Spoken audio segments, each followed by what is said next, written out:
Elliot Clough, Sean Bach here for Hawkeye Insider in Ames, where the Hawkeyes dropped their first loss since 2011 here in Jack Trice Stadium. A brutal loss for the Hawkeyes.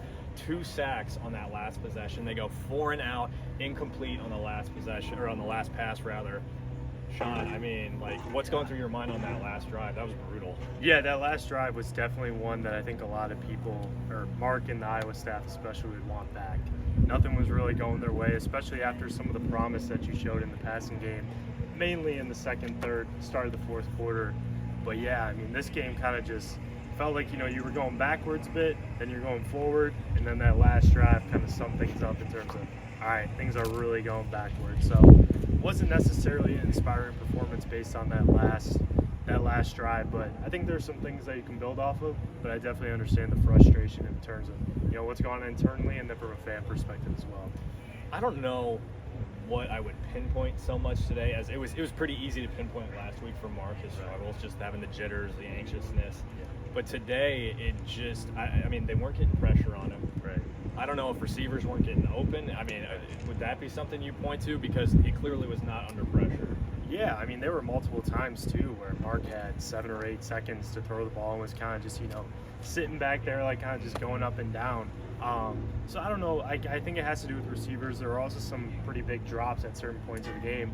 I mean, who knows what could have happened if Zach Overton dropped that ball. Yep. I think that was in the first half, right along. Jacob Gill dropped a couple, I think. Yeah, Jacob Gill had a drop. And, there were numerous other plays. But, I mean, we knew coming into this game, too, it was going to be one of those games where, you obviously throw a record to the side. Like, that's the rivalry cliche.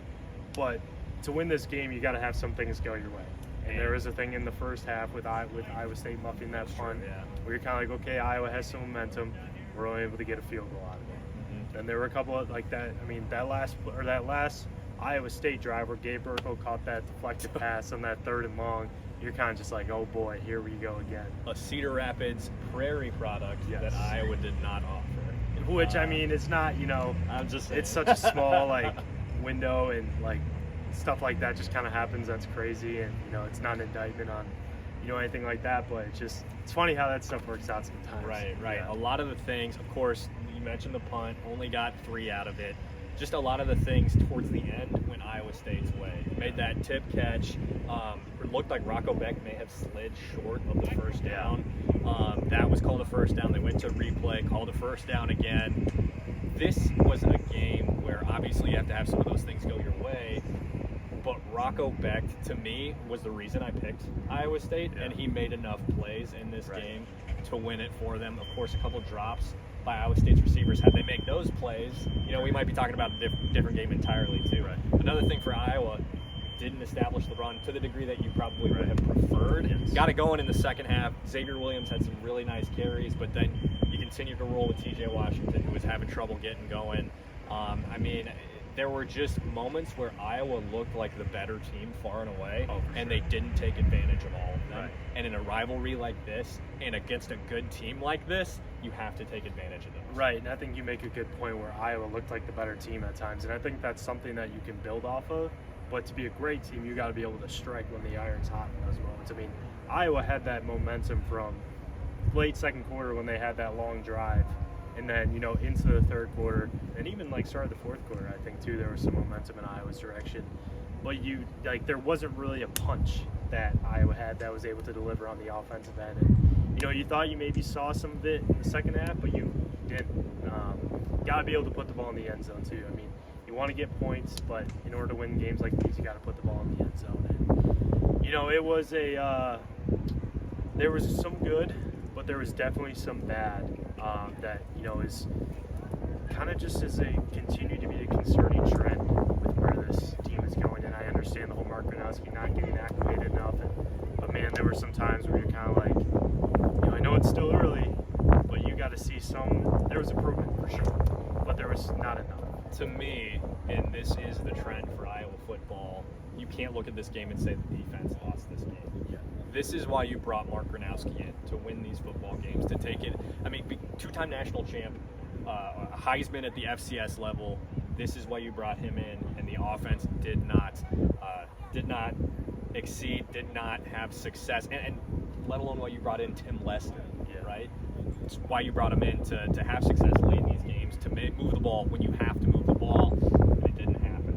There were moments, but there's not enough consistency. And I think that's something like in the last couple of years, there's been moments to a degree, but there were a lot of moments that seemed to shine on Saturday where you're like, okay, like I can see where this is going, but there's not enough consistency. I mean, we'll obviously have to look back and see like where things were what, but you have this wide receiver corp that maybe we hyped up a little bit too much. You know, maybe the media hyped him up a little bit too much. Maybe it was just not a great day. And I mean, obviously Iowa State does a pretty good job of, you know, putting their guys back, pinning their ears back, and, you know, playing a good job in the secondary and kind of making you beat them in tight windows and whatnot. But man, it just felt like the execution wasn't there in the passing game enough to get over the top. But really, I mean, you said it, Elliot, like running the football is going to be what Iowa is going to do. And they did not do that well enough on Saturday. And part of that might be Kamari Moulton. You know, I don't know, like without him, I mean, Jazzy Patterson I thought had a really good day. And I think some people have written him off in a way, but he really seemed to shine, seemed to like playing in Ames a bit. And I mean too, like how much do you miss Reese Vandersee having that big, that big X target, 6'4", 215 pounds, and not necessarily a safety valve, but kind of a safety valve in a way, and a big red zone target too. So I think Mark is still figuring things out, but you know, you say it's a 12-game season. There's a lot of, you know, games left, but you would like to see. I mean, who really knew what kind of jump he was going to make?